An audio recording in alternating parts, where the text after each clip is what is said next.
Hello' friends, কি খবৰ? নিশ্চয় আপোনালোক ভালে আছে আৰু ময়ো ভালে আছোঁ। মই ৰঞ্জু, মোৰ আন এটা ব্লগলৈ আজি স্বাগতম জনাইছোঁ। আৰু এইকেইদিন মই একেবাৰে ভিডিঅ' দিব পৰা নাই, কিবা কাম এটাত অকণমান ব্যস্ত হৈ আছোঁ। ব্যস্ত হৈ থকাৰ কাৰণে ভিডিঅ' একেবাৰে বনাবও পৰা নাই, দিবও পৰা নাই। কামটো হ'লে বাৰু আপোনালোকক নিশ্চয় জনাম, যদি হয় আৰু গতিকে আপোনালোকে আশীৰ্বাদ কৰিব। কি কাম মই নকওঁ, হোৱাৰ পিছত জনালে বেছি ভাল লাগে নহয় জানো? গতিকেলৈ সেইকাৰণে এইকেইদিন বহুত বেছি ব্যস্ত হৈ আছোঁ আৰু একো ভিডিঅ' তেনেকৈ বনাবও পৰা নাই, দিবও পৰা নাই। মনটো অকণমান বেয়াও লাগি আছে, আপোনালোকৰ লগত কথাও পাতিব পৰা নাই। গতিকে আগৰ ভিডিঅ'বোৰত আপোনালোকে ইমান বেছি মৰম দিছে, ইমান বেছি ভাল লাগিছে, গতিকেলৈ সেইকাৰণে মনটো অকণমান ভালো। গতিকেলৈ ইমান মৰম দিয়াৰ মাজত আপোনালোকক ভিডিঅ' উপহাৰ দিব পৰা হ'লে মোৰ ভাল লাগিলেহেঁতেন, কিন্তু দিব পৰা নাই। তাৰ কাৰণে বহুত বহুত চৰি। আৰু এনেকৈ সদায় মৰম দিয়ে যাব আৰু আশীৰ্বাদ কৰি যাব, মই যাতে ভাল ভাল ভিডিঅ' আপোনালোকক যাতে মই দিব পাৰোঁ। মোৰ আগৰ ভিডিঅ' আপোনালোকে চাগে দেখিছে, মই কৃষ্ণগুৰু সৰ্থেবাৰী, যিটো কৃষ্ণগুৰু সেৱাশ্ৰম, তাৰ মই পালনামত গৈছিলোঁ। পালনামত যোৱাৰ মই ভিডিঅ' আপোনালোকক দিছিলোঁ। সেইকাৰণে মই এই কথাখিনি ক'ব লাগে নালাগে মই নাজানো। যদি মোৰ কোৱাটো যদি ভুল হয় তেতিয়াহ'লে মোক মাফ কৰিব। আৰু কিন্তু আপোনালোকে প্লিজ বেয়াকৈ কমেণ্ট নকৰিব, কাৰণ মোৰ লগত এটা ঘটি যোৱা ঘটনাৰ ভিত্তিত মই আজি এই কথাখিনি ক'ম বুলি ভাবিলোঁ। কাৰণ আপোনালোকৰ লগত সকলোবোৰ কথা মই বিশেষকৈ শ্বেয়াৰ কৰোঁ, যিখিনি পাৰোঁ মই আপোনালোকৰ লগত মই কথা পাতিবলৈ সদায় মই চেষ্টা কৰোঁ। সেইকাৰণে ভাবিলোঁ যে মই এই কথাষাৰো আপোনালোকৰ লগত এবাৰ শ্বেয়াৰ কৰোঁ, এবাৰ কথা পাতোঁ বুলি।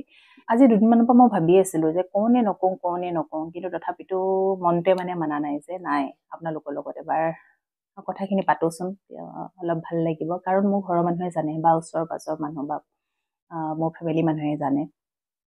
গতিকে সেইকাৰণে ভাবিলোঁ আপোনালোককো, যিহেতু মোৰ নিজৰ ফেমিলি হিচাপে মই ভাবোঁ, গতিকে আপোনালোকেও জনাটো প্ৰয়োজন বোধ মই কৰোঁ। সেইকাৰণে ভাবিলোঁ আজি মই আপোনালোকক কথাখিনি ক'ম বুলি। আৰু আপোনালোকক মই কৈছিলোঁ যে মই কলেজ পঢ়িছিলোঁ, সৰ্থেবাৰী কৃষ্ণগুৰু সেৱাশ্ৰমতে মই কলেজ পঢ়িছিলোঁ। গতিকে তাৰে মই এটা ঐশ্বৰিক যিটো মাহাত্ম্য বুলিয়ে ক'ব লাগিব, তাৰে এটা ঘটনা মোৰ লগত বিশেষকৈ ঘটি যোৱা ঘটনা এটা ভিত্তিত মই এই কথাখিনি ক'ম বুলি ভাবিলোঁ। আৰু মোৰ লগত ঘটি যোৱা, কাৰণ মই নিজে ভুক্তভোগী, সেইকাৰণে মই ক'ব বিচাৰিলোঁ। কাৰণ চাওক, আমি ভগৱানক কোনেও দেখা নাই, হয়নে? আমি প্ৰাৰ্থনা কৰোঁ বা অন্তৰত ভাবোঁ। মানুহে কয় নহয়, মানৱ সেৱাই শ্ৰেষ্ঠ ধৰ্ম বুলি কয়। গতিকেলৈ মই এই কথাখিনি মই বিশ্বাস কৰোঁ দেই। আৰু আজি একচুৱেলি মোৰ মাৰ আশা আছিলে যে মোৰ সেই সময়ত মোৰ ঘৰৰ অকণমান অসুবিধা স্বত্তেও মোক কিন্তু তাত পঢ়াইছিলে। এটাই কাৰণ, অকল স্কুলীয়া শিক্ষাটোৱেই শিক্ষা বুলি ভাবা নহয়, কাৰণ সকলোৱে আধ্যাত্মিক ফালৰ পৰাও কিছুমান জ্ঞান থকাটো আৱশ্যকীয়। কৃষ্ণগুৰু প্ৰভুৰ আশীৰ্বাদত মই 2 বছৰ তাত থাকিলোঁ। 2 বছৰে মই তাত থাকি, তাত পঢ়ি মই যিখিনি পালোঁ, কৃষ্ণগুৰু প্ৰভুৰ সান্নিধ্য যিসকলে পাইছে তেওঁলোকে বুজি পাব। মই সেইখিনি কথা বহলাই একো নকওঁ, কাৰণ মোৰ লগত সেই 2 বছৰত এটা ঘটনা ঘটি গৈছিল। গতিকে সেই ভিত্তিত কথাষাৰ আজি ক'বলৈ বুলি ওলালোঁ। গতিকে আপোনালোকে ইয়াতে কিছুমানে হয়তো বিশ্বাস কৰিবও পাৰে, কিছুমানে হয়তো নকৰিবও পাৰে, নিজৰ নিজৰ কথা। তথাপিতো কি মই ক'ব বিচাৰিলোঁ, কাৰণ সেই ভিডিঅ'টোত আপোনালোকে বহুত বেছি মৰম কৰিছে, বহুত বেছি মৰম দিছে। গতিকে আৰু এই কথাখিনি ক'ব লাগে নালাগে মই সেইটোও নাজানো, কিন্তু মোৰ মনেদি মোৰ মনটো অলপ খুধুৱাই আছিল যে কথাখিনি কওঁ বা আপোনালোকৰ লগত মই শ্বেয়াৰ কৰোঁ বুলি। সেইকাৰণে মই ক'ম বুলি ভাবিলোঁ। গতিকে মোক দায় দোষ নধৰিব, মই বাৰম্বাৰ কৈছোঁ। আমাৰ কলেজৰ যিটো ফেচাছ প্ৰতিষ্ঠা দিৱস, তাত ফাংচন হয় আৰু ফাংচনৰ কাৰণে আমি প্ৰিপেৰেশ্যন কৰি আছিলোঁ। মই নাটকৰ বা এনেকৈ আধ্যাত্মিক যে ক্লাছিকেল ডান্সৰ সেনেকৈ আমি প্ৰেক্টিছ কৰি আছিলোঁ। তেতিয়া মই হাই ছেকেণ্ডেৰী ফাৰ্ষ্ট ইয়েৰ দেই, তাতে এজন গুৰু আহিছিলে শিকাবৰ কাৰণে দেই, ভোৰতাল নৃত্য শিকাবৰ কাৰণে আহিছে। মই অলপ শ্বৰ্টকৈ কৈছোঁ দেই, নহ'লে বহুত বেছি দীঘলীয়া হৈ যাব ভিডিঅ'টো। মই ফ্ৰণ্টত আছিলোঁ, মই আগত আছিলোঁ। ভোৰতাল নৃত্য এনেকৈ ঘূৰাই এইটো তাল মাৰি এনেকৈ শিকে ন। তাৰপিছত সেই শিকি আছিলোঁ, কাৰণ খুব ঘূৰি এনেকৈ নাচিব। আপোনালোকেতো দেখিছে ভোৰতাল নৃত্য কেনেকৈ আপোনাৰ পাৰফৰ্ম কৰে, দেখিছে। গোটেই ঘূৰাই থাকোঁতে আমি কলেজত শিকি আছিলোঁ দেই, আমাৰ ষ্টুডেণ্ট আছিলে বহুত। এই এনেকৈ ঘূৰি ঘূৰি নাচি থাকোঁতে কি হ'ল, আপোনাৰ ৱাল আছিলে, ৱালখন একচুৱেলি হেৰি কৰা নাছিল, প্লাষ্টাৰ কৰা নাছিল, জাষ্ট ইটা গাঠা এনেকুৱা খহটা টাইপ আছে। মোৰ কি হ'ল নাজানো, অকস্মাত তাৰমানে এনেকৈ ঘূৰি ঘূৰি নাচি থাকোঁতে মোৰ মাথাটো মানে ঘূৰালে। মোৰ অলপ ল' প্ৰেছাৰৰ আছে দেই। তাৰপিছত মাথাটো ঘূৰাই কি হ'ল, মই মানে তলকিবই নোৱাৰিলোঁ। মোৰ এই বস্তুটো মাথাৰ এই তালুটো গৈ মই ৱালত এনেকৈ ধমকৈ মাৰি দিলোঁ, আৰু কিমান জোৰত মাৰিলোঁ সেইটোও মই নাজানো। কাৰণ মাথাত মোৰ ঘূৰাই আছিল, মোৰ চেঞ্জ নোহোৱা নিচিনা, মানে মোক কিমান জোৰত লাগিছে সেই বস্তুটো মই গম পোৱা নাই। লগালগ ঠাচকৈ মই বহিলোঁ, চবেই গৈ পিনি ধৰি আছে, কি হ'ল এনেকৈ। মোকচোন মোৰ মাথাটো অলপ ঘূৰাই গৈছিলে, সেইকাৰণে মানে মাথা ঘূৰাই গ'লে মানুহে ক'ব নোৱাৰে ন ক'ত কিমান জোৰত লাগিছে। সেইকেইটা বহি দিলোঁ, বহি দি তাৰপিছত লগে লগে মোৰ বিষ হোৱা নাই। তাৰপিছত লাহে লাহে ইভিনিং সময়ত আছিলে আমাৰ ৰিহাৰ্চল, কলেজ মানে শেষ হোৱাৰ পিছত লাহে লাহে বিষ আৰম্ভ হোৱা হ'ল। ইমান বিষ হ'ল। তাৰপিছত লগালগ ওচৰৰ মেডিকেল আছিলে, মোক মেডিকেলত লৈ গ'ল। তাৰপিছত ডক্টৰে মোক সুধিলে যে তুমি খুন্দা খোৱাৰ পিছত বমি কৰিছিলা নেকি? মই বমি নাই হোৱা। কৈছে বোলে তেতিয়াহ'লে ইমান চিন্তা কৰিব নালাগে। তেওঁলোকে কৈছে আৰু যে ইমান চিন্তা কৰিব নাই, কিন্তু বমি হ'লে অকণমান মানে ভাবিব লগা কথা হ'লহেঁতেন আৰু এনেকৈ বুলি ক'লে। গোটেই কিবা কিবি দাৱাই চাৱাই দিলে, দি মেলি মোক পঠাই দি তাৰপিছত মই হোষ্টেললৈ আহিলোঁ। হোষ্টেলত আছোঁ। আহি যেতিয়া মই মানে কিতাপ পঢ়িব লৈছোঁ, কিতাপ পঢ়িব লওঁতে মানে মই পঢ়িব পৰা নাই, মানে মই এনেকৈ তললৈ মূৰ কৰিব পৰা নাই, পূৰা একদম গধুৰ টাইপ এনেকুৱা নিচিনা লাগি আহিছে। মই মানে পঢ়িব পৰা নাই যিহেতু, তাৰপিছত লগালগ মানে মোৰ চকুৰ পানী ওলাই আহিছে, মোৰ মাথাৰ অত্যন্ত তাৰমানে বিষ হৈ আহিছে। কাৰণ মই কিতাপখন যে জুপি দিলোঁ, এনেকৈ চাই দিলোঁ, তললৈ মূৰ কৰি দিয়াৰ কাৰণে মোৰ বেছি হ'ল। লগে ইনচাৰ্জক খবৰ দিলে, ইনচাৰ্জ আকৌ প্ৰিন্সিপালক খবৰ দিলে, সেনেকৈ আহিলে। আহি সকলোৱে চালে মেলিলে। তাৰপিছত আমাৰ যিজন কৃষ্ণগুৰু প্ৰভু আছিলে, তেখেতৰ ওচৰত গ'ল। তেখেতক ক'লে যে এনেকুৱা কথা, ঘটনাটো তেখেতক তেতিয়া বিৱৰি ক'লে। তেতিয়া তেখেতে ক'লে যে চিন্তা কৰিব নালাগে, এটা কাম কৰ, যদি খাটি সৰিয়হৰ তেল যদি পাওঁ তেতিয়াহ'লে খুব ইয়াতে খাটি সৰিয়হৰ তেল দি থ'বলৈ দিলে। তাৰপৰা গাঁৱত আৰু তাতে গাঁৱৰ জেগা যিহেতু, তাতে ওচৰত গৈ মেলি খাটি সৰিয়হৰ তেল মানে কোনোবা কলেজৰ মানে কেইজনমান ল'ৰাই সেইখিনি যোগাৰ কৰি দিলে। আমি সেইখিনি লগাই থাকোঁতে একো নাই, মানে অলমষ্ট মই লাহে লাহে মোৰ মানে ভাল হৈ আহিলে, ভাল আৰু। তাৰপিছত মই সেই কলেজৰ ফাংচনো গ'ল, তাৰপিছত মই এক্সামো দিলোঁ, চব ধুনীয়াকৈ গ'ল, একো প্ৰব্লেম নাই। তাৰ পৰা কলেজ যেতিয়া এক্সাম চেক্সাম দিয়াৰ পিছত যেতিয়া আমি ঘৰলৈ আহিলোঁ, ঘৰলৈ অহাৰ পিছত 4 মাহ 5 মাহ মানৰ পিছৰ কথা আৰু দেই। ঘৰত যেতিয়া আহি এদিন মোৰ হঠাতে মানে অলপ জ্বৰ হ'ল। জ্বৰ হোৱা সাধাৰণ জ্বৰ আৰু ভাবিছোঁ সাধাৰণ জ্বৰ। তাৰপিছত মানে জ্বৰৰ কাৰণে মোৰ মানে পূৰা একদম মানে অৱস্থা একদম বেয়া। তাৰপিছত মানে কি হ'ল, ইমানেই অত্যন্ত জ্বৰটো জ্বৰে, মই তাৰমানে কি হ'ল, মানে পোহৰ চাব নোৱাৰা নিচিনা হ'লোঁ। মানে বাহিৰৰ যিটো পোহৰ হওক, লাইটৰ পোহৰটোতো পোহৰে আননালৈকে, বাহিৰৰ পোহৰ মই এইটো চাব নোৱাৰোঁ। তাৰমানে আন্ধাৰ ৰুম এটা লাগে, মই চকু মেলিব নোৱাৰোঁ, মোৰ মাথা মই দাঙিব নোৱাৰোঁ। মোৰ মানে কি হৈছে মই নিজে নাজানো।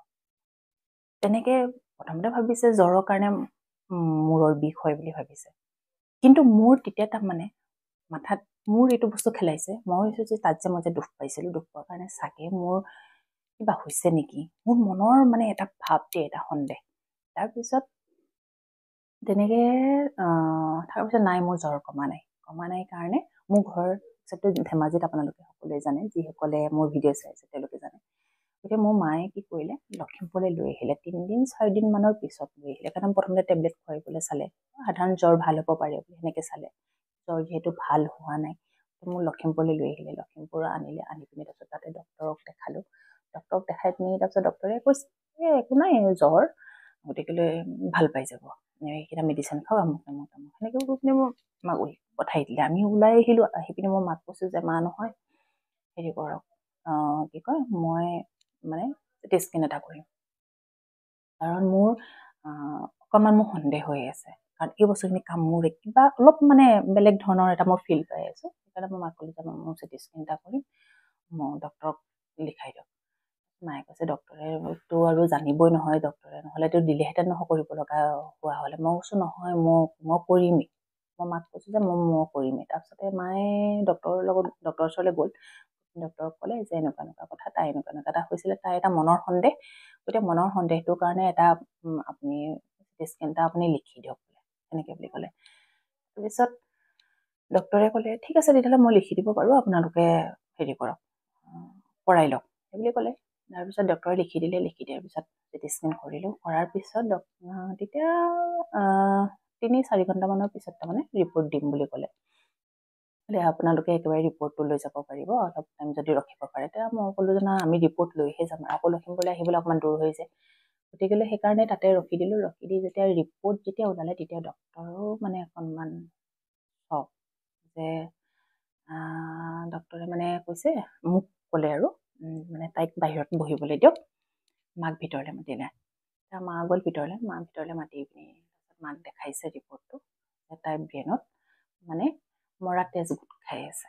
মানে এনেকৈ দেখাইছে মোৰ তেতিয়াৰ কথা, এনেকৈ ধৰক আপোনাৰ মানে দুফালে দুটা চাইড এনেকৈ মানে আপোনাৰ মানে মৰা তেজ গোট খাই আছে। এতিয়া মায়ে মানে উপায় নাই, কি কৰিব, মানে কি হ'ল।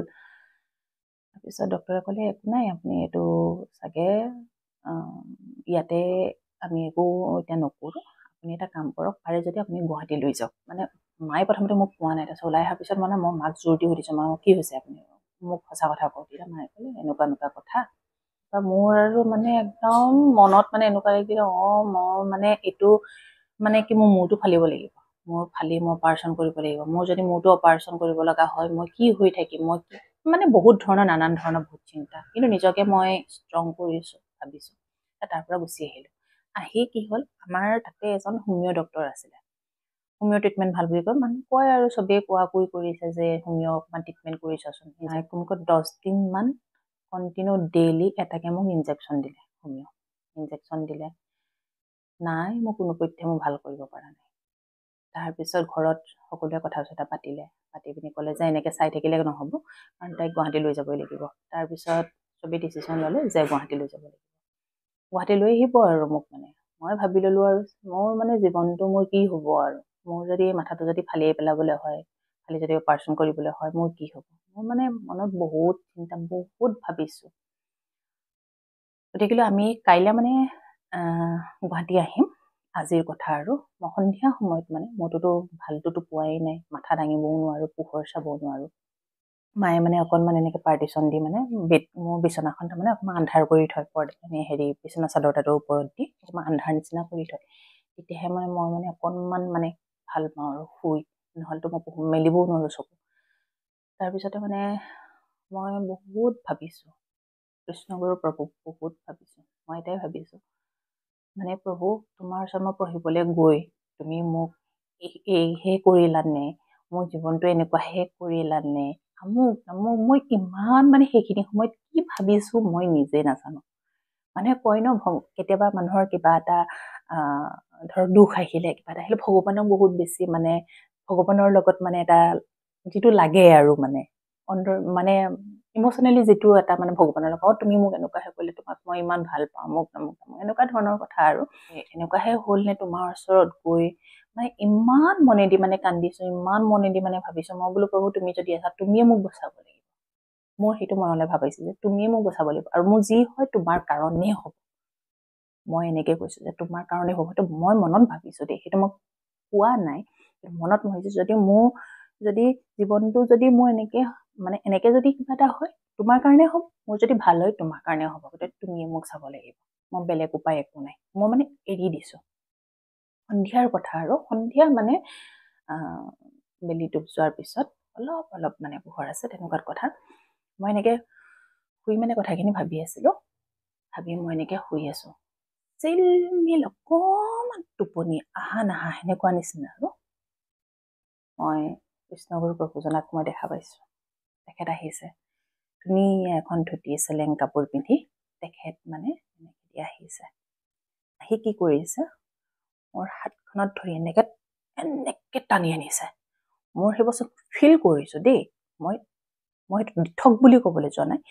মোৰ চিলমিল যিটো এটা হেৰি সন্ধিয়াৰ সময়ত একদম এনেকৈ টানি আনিছে, টানি আনি এই মূৰত এনেকুৱা এটা জোৰত থাপৰ মাৰিছে, চকমক খাই তাৰমানে মই একদম সাৰ পাই গৈছো। মোৰ কি হ'ল, মই চক খাই গলো। তাৰমানে মোৰ এনেকুৱা লাগিল যেন মোক বাস্তৱত যেন মোক কাম মানে মোক কৰিছে, মোৰ সেনেকুৱা নিচিনা ফিল হ'ল। একদম সঁচা কথা কৈছো, মই অন্তৰৰ পৰা কৈছো। মই তেতিয়াই ভাবিছো মোৰ ঠিক হৈ গ'ল।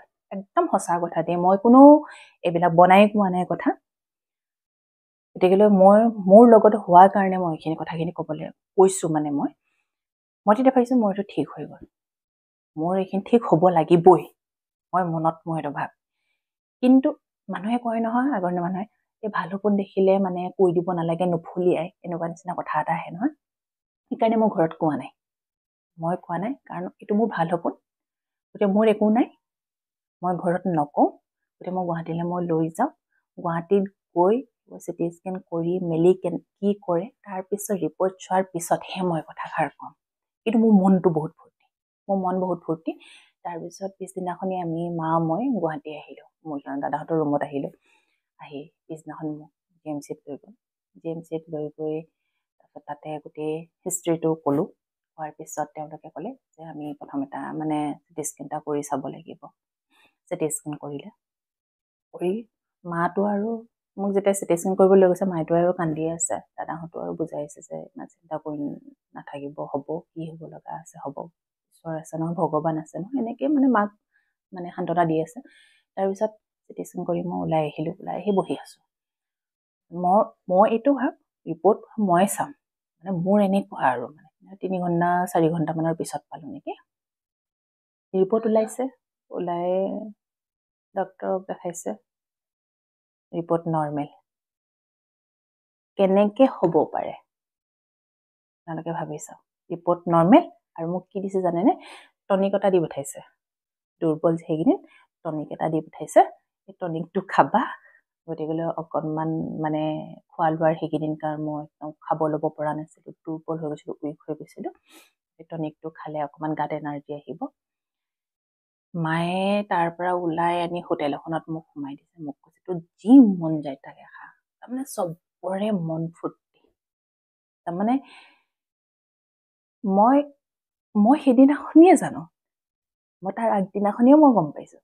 তাৰপিছত মই মাহঁতক কৈছোঁ যে মই এটা সপোন দেখিছিলোঁ, মই এনেকা দেখিছিলোঁ, প্ৰভুক দেখিছিলোঁ। প্ৰভুৱে আহি মোক এনেকৈ মূৰত মাৰিছে, থাপৰ এটা মাৰিছে।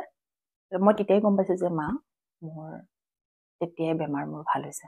কিন্তু মই কোৱা নাছিলোঁ। কিয় কোৱা নাছিলোঁ, কয় ন ভাল সপোন দেখিলে ক'ব নালাগে বুলি, মই সেইকাৰণে কোৱা নাছিলোঁ। গতিকে সদায়ে মই কৃষ্ণগুৰু প্ৰভুৰ ওচৰত চিৰকৃতজ্ঞ। পালনামত মই প্ৰায় মই যাওঁৱেই, তাতেই যিহেতু মই পঢ়িছোঁ। আৰু মোৰ সেই বিশ্বাস আছে। গতিকে সকলোৰে বেলেগ বেলেগ, মই এইটো নকওঁ যে কোনে কেনেকৈ লয়, কোনে কেনেকৈ নলয়, নিজৰ নিজৰ কথা। গতিকে মই আজি এই কথাখিনি ক'বলৈ পাই মোৰ ভাল লাগিছে। কাৰণ মই কিবা এটা পাইছিলোঁ আৰু সেইটো মানে ক'ব নোৱাৰি, সেই অনুভৱ বস্তুটো মানে প্ৰকাশ কৰিব নোৱাৰি। গতিকে আজি সেইকাৰণে মই আপোনালোকৰ লগত মই কথাখিনি মই শ্বেয়াৰ কৰিলোঁ। কেনেকুৱা পালে মোক জনাব। গতিকে সেইখিনিয়ে কথা আছিলে। গতিকে এনে সৰু সুৰা বহুত কিছুমান ঘটনা বাৰু ঘটিছে জীৱনৰ লাইফত। গতিকে ভাল কাম কৰি গ'লে সদায় মন পবিত্ৰ থাকিলে, মন সদায় ভাল থাকিলে ঈশ্বৰে সদায় আশীৰ্বাদ কৰিবই। আমি অনুভৱহে নকৰোঁ, ঈশ্বৰক মানে বিশ্বাস কৰি যাব, চলি যাব আৰু মনটো সদায় পবিত্ৰ কৰি ৰাখিব, ভাল কৰিব, সকলোৰে লগত ভাল হ'ব। গতিকে ঈশ্বৰক বিশ্বাস কৰি আমিও এনেকৈ চলি আছোঁ, চলি গৈ আছোঁ। গতিকে সকলোবোৰ তেওঁৰ ওপৰতে। আৰু মোৰ জীৱনত ঘটা ঘটনা এটা আপোনালোকক মই বিৱৰণ দিলোঁ। কেনেকুৱা পালে আপোনালোকে মোক জনাব। যিসকলে নতুনকৈ চাই আহিছে তেওঁলোকে মোৰ চেনেলটো ছাবস্ক্ৰাইব কৰিব, লাইক, শ্বেয়াৰ এণ্ড কমেণ্ট কৰিবলৈ নাপাহৰিব। Bye bye, good night.